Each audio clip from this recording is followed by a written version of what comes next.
जंगल में एक डरपोक खरगोश रहता था।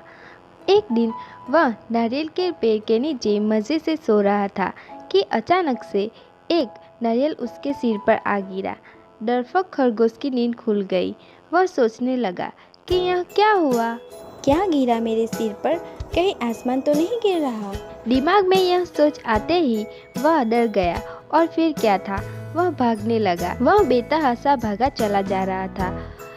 उसे इस तरह भागते हुए जब हाथी ने देखा तो वह पूछने लगा, अरे भाई खरगोश, क्या हुआ? क्यों ऐसे भागे जा रहे हो? खरगोश बोला, भागो भागो, आसमान गिर रहा है। खरगोश की बात सुनकर हाथी भी डर गया। वह भी उसके पीछे भागने लगा। कुछ देर बाद उसकी मुलाकात गेंडे से हुई। गेंडे ने भागने का कारण पूछा तो हाथी ने खरगोश से सुनी बात दोहरा दी। भागो भागो, आसमान गिर रहा है।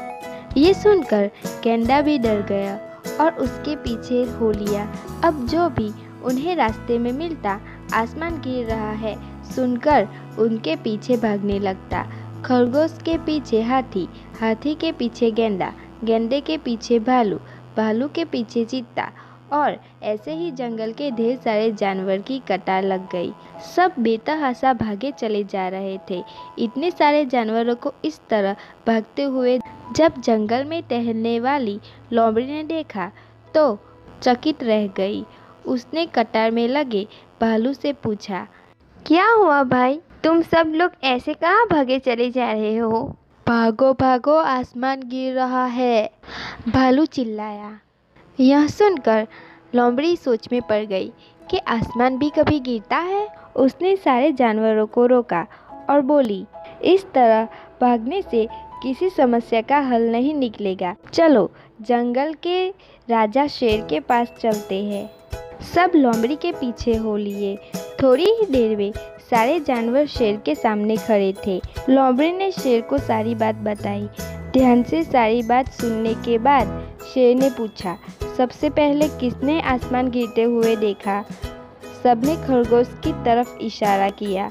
शेर ने खरगोश से पूछा, तुमने कहाँ देखा कि आसमान गिर रहा है? सब लोग नारियल के पेड़ के पास आए जहाँ खरगोश सोया हुआ था।